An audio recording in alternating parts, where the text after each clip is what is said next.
Greetings and welcome.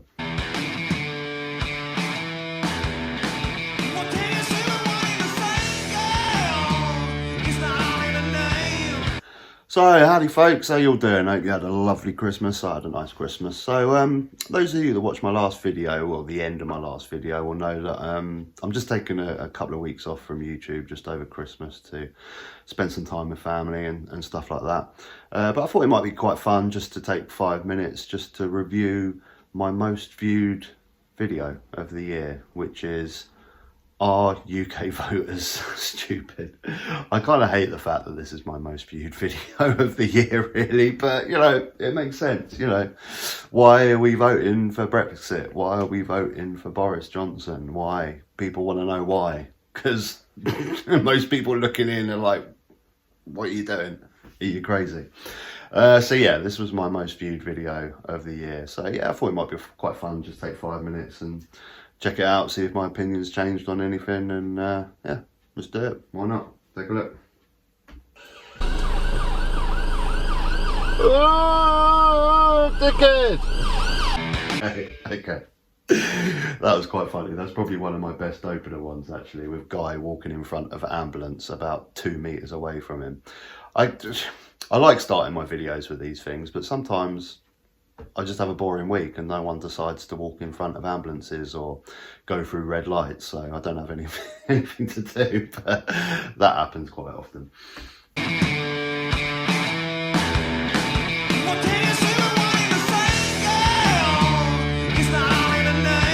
Greetings and welcome. First of all, I'd just like to say, any of you that are looking out on my community post this week saw that I put a post out about Sean Locke. Absolutely hilarious, genius comedian. He's going to be missed. I'm so sad to see that he's passed away. He was one of my favourite. When celebrities die, I can't be honest, I don't usually care.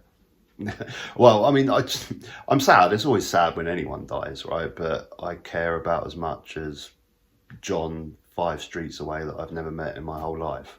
You know, it's sad someone's died, but usually I don't care. But Sean Locke actually got me really upset because I love Sean Locke. And, you know, whenever you've had a shit day or you're feeling down, you just whack on a load of 8 out of 10 cats videos on YouTube of Sean Locke, and it'll always improve my mood every single time. So I was really sad to see him go, but we have all that material on YouTube to go to whenever we want to. British comedians, and I've got a little treat at the end of the... I like this part of town actually as well. It's nice, the pavilion there. Brighton Pavilion is so underrated. It's a beautiful, beautiful place in Brighton. Run over now, you're all good. So yeah, today's video, are UK voters stupid? Are we all a bunch of idiots? Are we morons? Now, a lot of people just stopped the video right there and just commented yes. I got a lot of comments on that video, just yes, of course they're stupid. I don't need to watch the rest of the video. Thanks to those that did though. Are we unintelligent? Are we stupid? I've noticed I get a few comments on my videos sometimes, you know, stuff like regarding Brexit and things like that. How could they be so stupid? I don't feel sorry for them. They voted, you know, they voted for this, let them suffer, little Englanders, stuff like that, you know. And I guess it's like the patriot inside of me that's screaming out, I don't know, but I can't help but get a little bit hurt. I still feel the same. It still hurts me when I get all the abuse, you know, like I just mentioned there, little Englanders, Sodom, you let them have Brexit, they deserve it, you know, it's my country, you know, it's my family, it's my friends, it's the people that I care about, so I'm always going to get a bit hurt when people slag off England, however rubbish and stupid things that we do, it's always gonna hurt. And it is there in a lot of my videos, and I do get a lot of comments where I know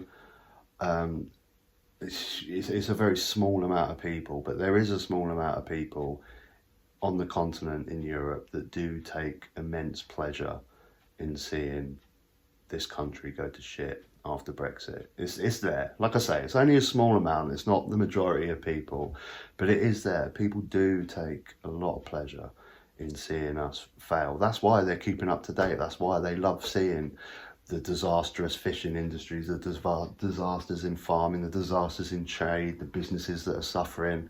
They do take pleasure in that. Small amount, but it does, and that's what hurts sometimes. You know, the slight patriotic side of me that I've still got there, and I know as I'm saying this, I've got a load of Scottish guys that are screaming at their screen going, why are you saying UK? You need to say England. We didn't vote for any of this stuff. We didn't vote for Brexit. We didn't vote for the Tories. And you know what, I get it. Scotland overwhelmingly, when it comes to Brexit, voted to stay in the European Union. But still, you know, 1 million of you guys didn't. I'm at my destination here. Yeah, 1 million in Scotland. Wasn't that the difference in the Brexit vote anyway? 1 million. It was. I think it was over 1 million, but maybe it was 1 million. So really, Scotland, you voted for Brexit. I'm joking. 62% to 38%. I get it. Stop off. But still, yeah. I mean, 1 million of you guys still voted for Brexit.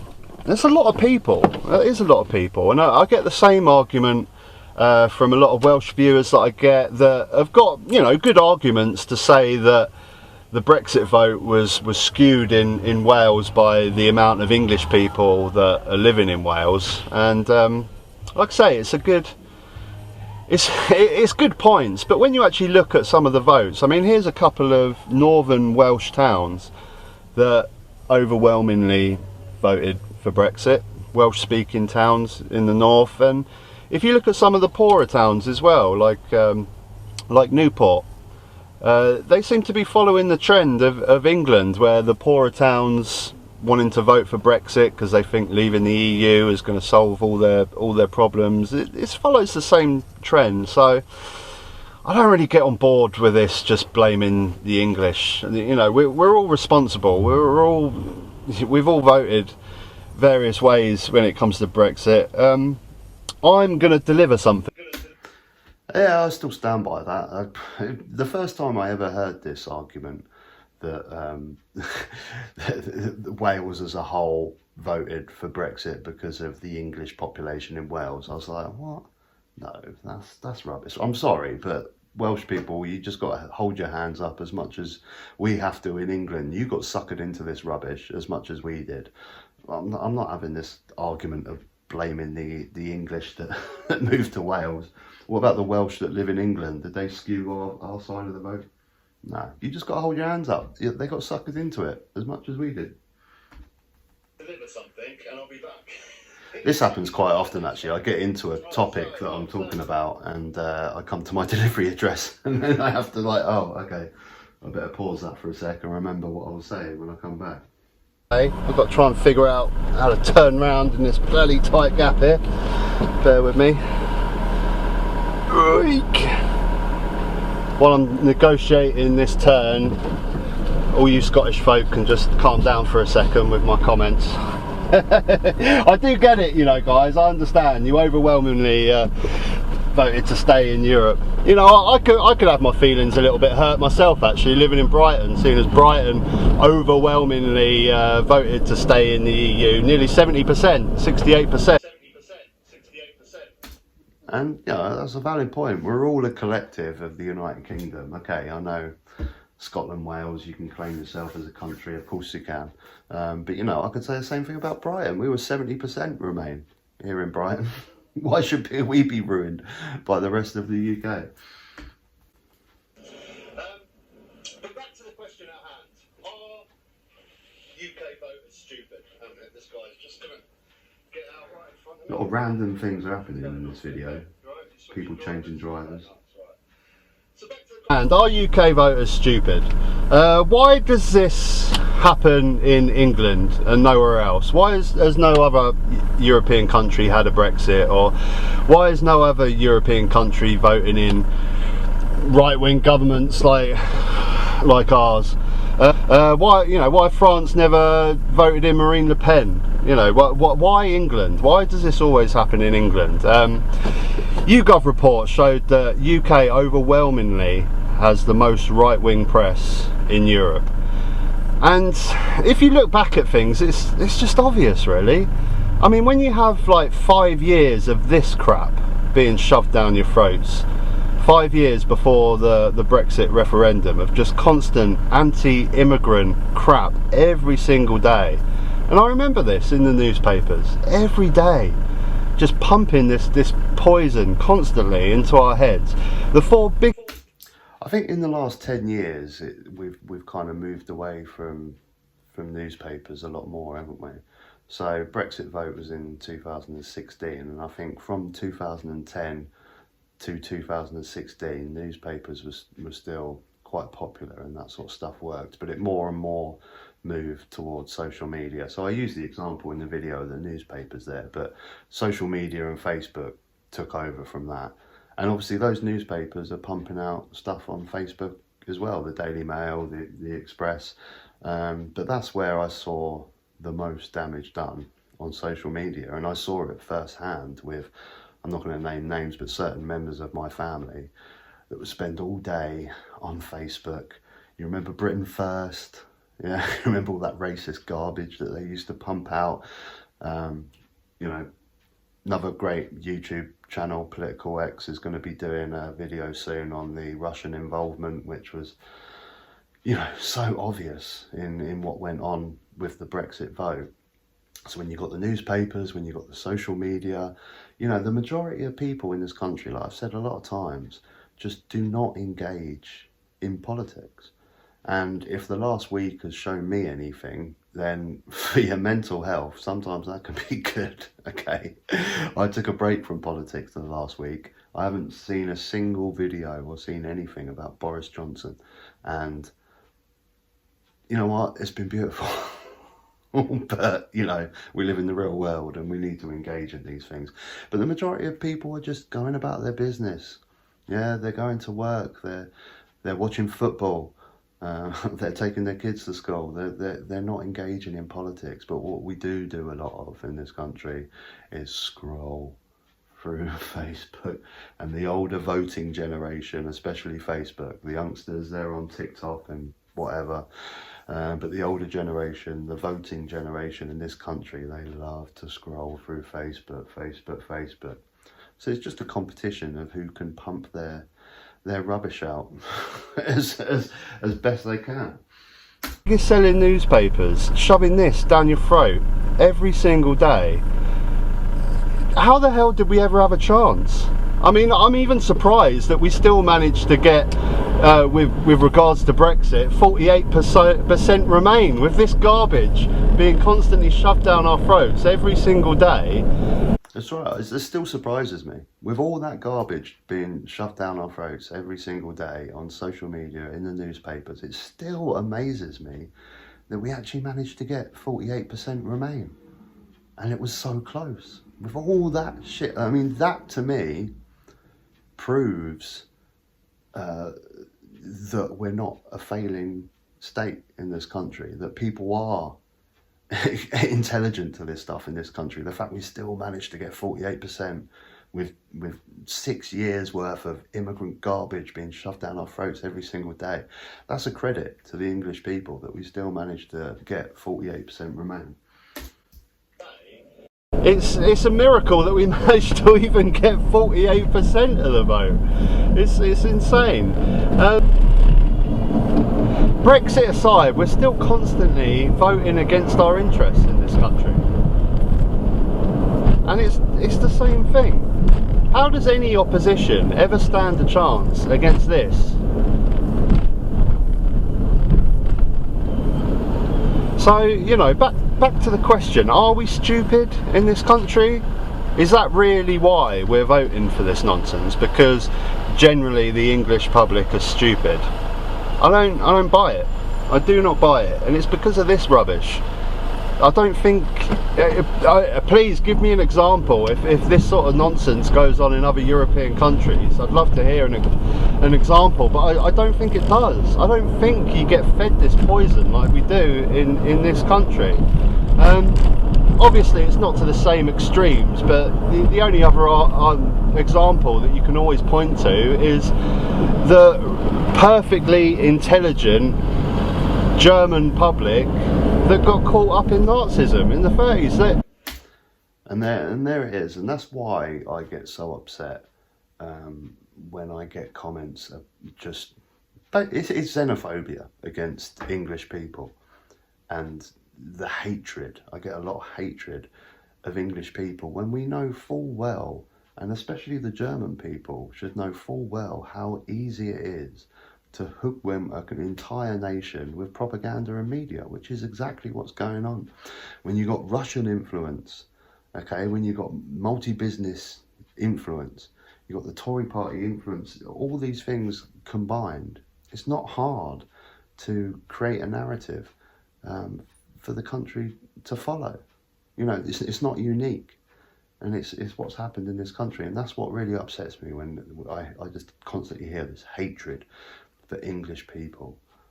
Okay, like I say, the majority of people just going about their day, you know, just we're all trying to just make the best out of life that we can, and just try and be as happy as we possibly can, and care for our families.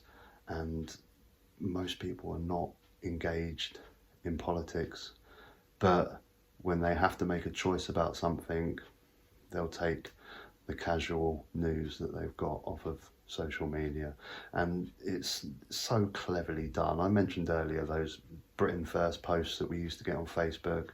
A family member of mine just got, it's so easy to get people so enraged with this stuff when they have so many problems in their life, and they can have someone to blame.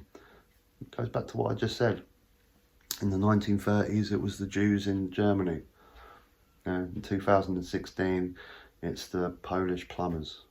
You know, this nonsense is so easily done, and the continent of Europe should know that more than anyone. The people of Germany were super intelligent people, decent people, but they got hoodwinked with this rubbish, and it's exactly what's happened in this country. But you know what, I do have hope in this country, I do. I only see this nonsense lasting about another 10 years, because the young people in this country, they're not buying newspapers, they're not getting TV licenses, they're not getting the news from TV. I've got hope they're not going to get swallowed up with this nonsense. I mean, there's still the social media thing, but I think really when it comes to politics and stuff like that, Facebook is the main one that's driving politics on social media, and they're not getting involved with Facebook. Facebook's for the old people. So I have got hope for the younger generation, as I do with all things politics in this country. We've got to cater for the young people's vote, because they're the ones that are really pushing radical change in this country for the better when it comes to environment, when it comes to so many different things. So I'm positive, I'm always positive.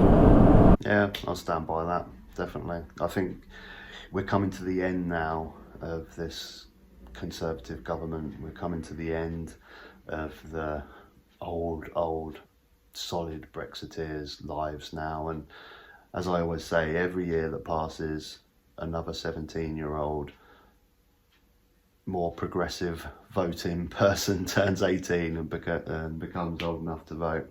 I'm very optimistic about the future, especially now what we're seeing with COVID, with people re-evaluating what they can do with their work in life. And I think we've accelerated the possibility of universal basic income because of COVID. The more AI comes into the workplace, as long as we can have a government that works these problems out right and well. And basically AI, I always, when I think of AI coming into the workplace, the easiest example that I give is the self-service checkout in Tesco in your supermarket. So before, you had hundreds of jobs there, right? You had hundreds of till staff. And now when you go into Tesco's or Asda, you probably have 3 people at the till and then all self-service checkouts. So those jobs have gone. But what needs to be done with more jobs that are being done by AI is higher tax. if you, as soon as a job is taken from a human being for a machine or AI, you need to pay more tax, and that'll pay for universal basic income. A very, very rough guide of my opinions on universal basic income, but that's the future. And if it's done right, with the young people coming in, then I only see it as positive. I'm hopeful about that. Till next time, thanks for joining me on my little rant. That's a mermaid costume, fantastic. Mermaid.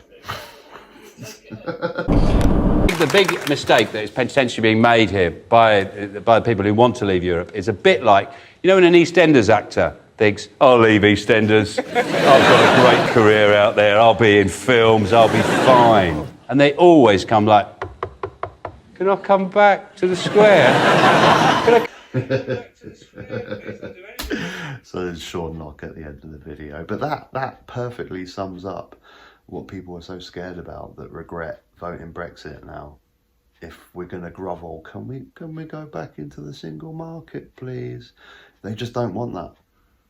They'd rather live in shit than see them work a shovel. You know, they don't want to go back groveling. They'd rather live in shit, and that's Sean. Perfect summary there. But yeah, I could see why that was my most viewed video of the year, you know, because that's one of the biggest questions for all the videos I do, really. Why are the UK voting for this rubbish? Why are they voting for Brexit? Why do they keep voting for Boris Johnson? People want to know, and you know, I guess I've done my best to explain that. So I hope you enjoyed the video. Like I say, I'm just enjoying my break, my Christmas. My work really slows down this time of year. No one's buying furniture between Christmas and New Year, so I'm just enjoying my time off, and I'm going to watch movies, eat. I've done one box of celebrations. There's another box of roses going on there, so I'll tackle that next. Till the new year, guys, take care. I hope you had a great Christmas. Bye-bye.